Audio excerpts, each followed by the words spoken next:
So we'll move on to the next session. Thank you very much. Welcome. So the next session, the topic for the next session is CWTCH, COVID and mental health, changing the way we deliver the future healthcare. I was actually trying to do a little bit of research on what is that CWTCH. Actually, it is a Welsh term, kutch, meaning hug or cuddle. And yes, this is a very novel situation that we are facing, very challenging. We have never been experienced in our lifetime. And as much as we give importance to the infection itself, but the effects of infection on individuals, psychological and social aspects cannot be ignored, and which we have seen several occasions in the previous 2 decades with infections of Ebola and previous SARS and COVID infection. So I think this time the WHO has right from the beginning has emphasized the importance of mental health perspective right from the beginning, and in addition to that, all the governments across the world have actually swiftly moved to provide a hand for help among people who have faced these tough situations. But again, was that enough? That's a big question. Because to me, I have myself have witnessed, it's not the actual viral that was contagious, it was the behavior of the individuals that was quite contagious. And it's not the virus that actually caused harm, it is the virality of the misinformation, the misinfodemic that has created panic among a lot of people. So it is a situation where there were a lot of demand for protecting the mental health, whereas the resources became quite limited. So we got to resort to new ways of working in the challenging times, a bit of innovation, and one considered to be a service that was utilized only for remote areas. The telepsychiatry became quite handy for providing and ensuring continuity of care among patients suffering from mental illnesses, and also for people who suffered, variety of symptoms, including stress-related anxiety, depression, anger, denial, and so on. So I'm quite happy to introduce the speaker, who is an apt person to talk about these new ways of working, Dr. Alka Ahuja. She is a professor and a consultant, child and adolescent psychiatrist, lead consultant for the tertiary neurodevelopmental service at Newton Bevan University Health Board. She is the national clinical lead for the Welsh Government Technology-enabled care and adolescent faculty of the Royal College of Surgeons in Wales. Also a visiting professor at the Welsh Institute for Health and Social Care, University of South Wales. She has quite an expertise in qualitative research methodology, and her areas of special interest include neurodevelopmental disorders, including autism and ADHD. She also was quite involved in the user and carer involvement healthcare services, and a pioneer in deployment of digital technology in healthcare in Wales. So over to you, Dr. Alka Ahuja. Thank you. Thank you, Chair. Thank you, Ram, for giving me this opportunity. And as Kedar mentioned, it's quite emotional being here as part of the alumni with Kedar and Dilip, who have presented earlier. The mental health is something that often gets missed or thought about in hindsight. But with COVID, we realized that there was a lot of anxiety and uncertainty, which was related to the fear of the virus, loss of lives, loss of jobs, social isolation. And that's been a major factor because we've had pandemics, we've had things in the past, but this has really hit us in terms of losing contact. And we as human are social beings. So it's really important to have those connections with other human beings. For young people and children whom I work with, it has meant, homeschooling, loss of contact with friends, peers, which has had a huge impact. And we have seen that some of them have coped. In fact, some of them have coped well, but a lot of them are now struggling. So what I'm going to share is my experience of working in mental health, but also working nationally with the National Video Consulting Program, and how we've tried to use telepsychiatry to make those connections between professionals and patients, but also between patients and families. So, thanks for doing the research. You are right. It's Kuch, which means hug in Welsh, and it stands for Connecting with Telehealth to Children in Hospital. I'll then talk a bit about COVID and the national program, and then moving forward in the new normal, thinking about how we change and how we take our learning and experience from COVID and move forward. Also discuss a bit about the telepsychiatry toolkit that we've put together, and thinking in terms of future, because there's always a silver lining and there are always things that are thrown at us, but we come across the other end and learn something and bring something new. So just to give a bit of context, 2019, we were fortunate to get funding from Health Foundation to pilot a project which offered video appointments to young people who were referred to our mental health service. Now, if you think about 2019, before COVID, in January this time, video appointments were very innovative, very novel, and most of our young people tend to connect with their family and friends through their mobile phones, iPads, laptops. So that was something they found quite easy and wanted to do the same way to connect with their doctors, nurses, and other healthcare professionals. We started using this for emergency assessment. So when we had young people presenting to accident and emergency department, casualty with self-harm, eating disorder, we would offer them a video appointment to assess the risk, but also to provide a safety plan so that they could be either sent home or admitted if required. The more we did of this last year, the more we realized that we could do it for follow-up appointments, we could do it in our primary care. We also started linking in with schools last Christmas, because unfortunately, the place where I worked, we had 3 suicides coming up to Christmas in the local schools. And often following suicide in a school, there's a lot of anxiety among the school children and the staff, which means that the referrals to the mental health service tend to go up.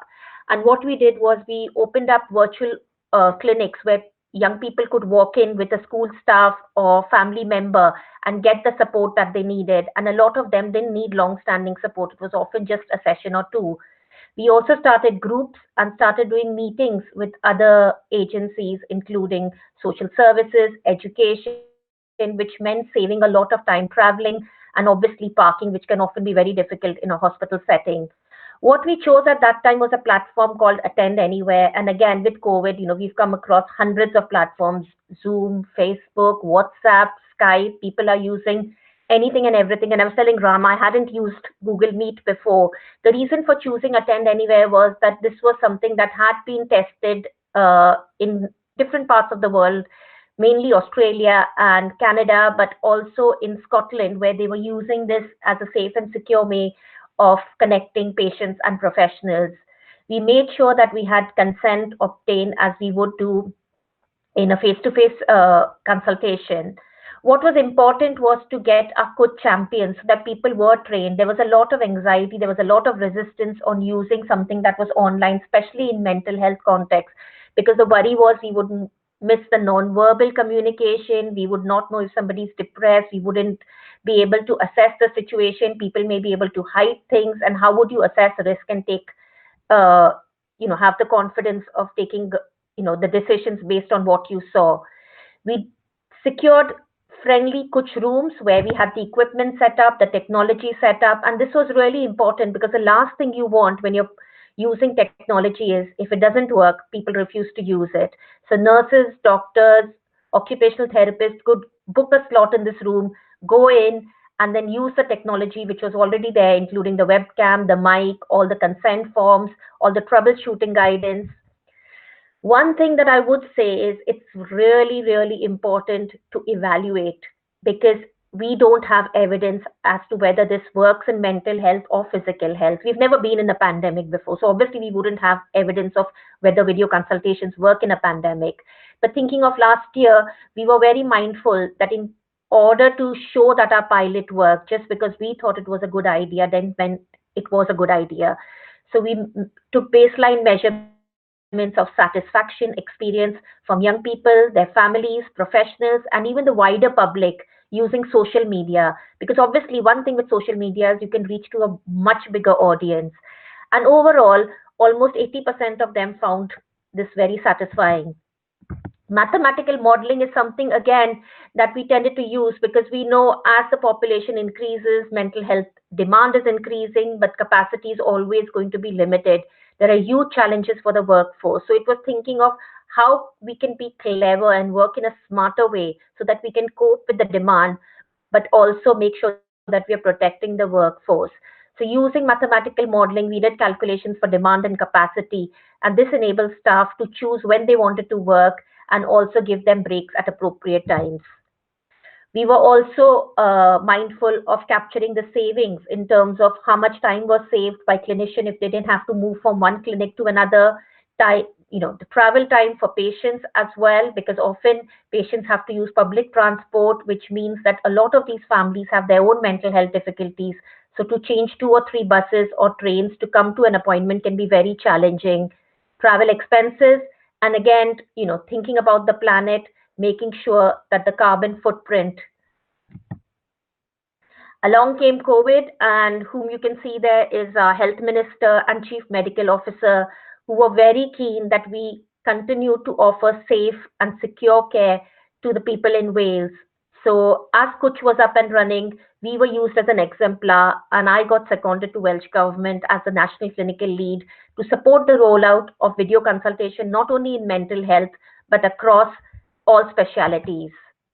We had our successes, and this was really important because people start associating you with a good piece of work, and that gave us the opportunity to become an exemplar. So the National Video Consultation Program is funded by Welsh Government, and it's accessible across health and social care in line with Healthier Wales, which is to bring care closer to people where they live. And as I mentioned, Kuch was used as an exemplar, and we used Attend Anywhere because we were familiar with it. We've rolled out video consultation across primary care, secondary care, community, care homes, dental, optometry, pharmacy, and the list keeps increasing. We started with primary care, so this was all GP practices. So this is all your family doctors, all your nurses who are based in the community, and also the out of our services in the community. So this is all the 999 service. So this would be the emergency services. And within 6 weeks, we covered 90% of the GP surgeries. So this was providing them the training, the toolkit, and making them go live so that they could offer video appointments to patients. It was challenging because what we did in 6 weeks was actually planned to be done in 5 years' time. Some of the quotes at the bottom are what the patients and professionals have shared with us as part of the evaluation. We then moved to secondary care and community care. And again, it was hard to decide where you start because everybody was really, really keen to have a go so that they could continue doing their everyday business. We started with the COVID wards, the palliative care, because we had very immunocompromised, terminally ill patients. We then moved into hospices, making sure they were getting the support and care that they needed from health professionals, frailty, hematology, intensive care, therapies, and not surprising, mental health, because research shows mental health is one area where video consultations lend themselves. It's a lot of talking therapies. You very rarely would have to do a physical examination, and people tend to engage much better. And we have found that a lot of our patients who actually have not disclosed self-harm or abuse have found it much easier to talk about it virtually. Now, mind you, this is all anecdotal evidence, but the reason we want to evaluate it so that we can gather this evidence, we can know what works, what doesn't work, how do video appointments compare with face-to-face appointments, how much time does it take? Because again, people are under the notion that these things can be done faster because you're doing them remotely, but sometimes they can take the same amount of time or even longer, we know, if technology doesn't work. So we've done more than 27,000 consultations over the last few months. We then moved into care homes because this was an area where we had the elderly, the most vulnerable, the most isolated people who were restricted access to not only health professionals but even their family member. And we were hearing really sad reports of them rapidly deteriorating. Some of them already had dementia, some of them were getting more delirious. Social isolation, being away from family, was making them more confused. And we had a lot of them who were slipping into moderate to severe depression, had stopped eating, had stopped sleeping. And obviously, this wasn't helpful because we knew that they were the ones who were probably most high risk in terms of getting the virus. So, what the video appointments enabled was that the primary care professionals, hospital doctors could do virtual ward rounds and see these people and at least advise as to what can be done in terms of medication. But what really helped, and which is not surprising, was to have contact with family. And I'll share a little video where our team provided iPads and training to the care home so that they could make the people there connect with their family members.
So, although as doctors, nurses, we would love to believe that we make a difference, but what we found was having those contacts with families was something that really lifted people's mood up. We had an old man in his late 80s who was slipping away, hadn't eaten for a week, and the moment he connected with his daughter, he started sipping and then just bounced back within a couple of days.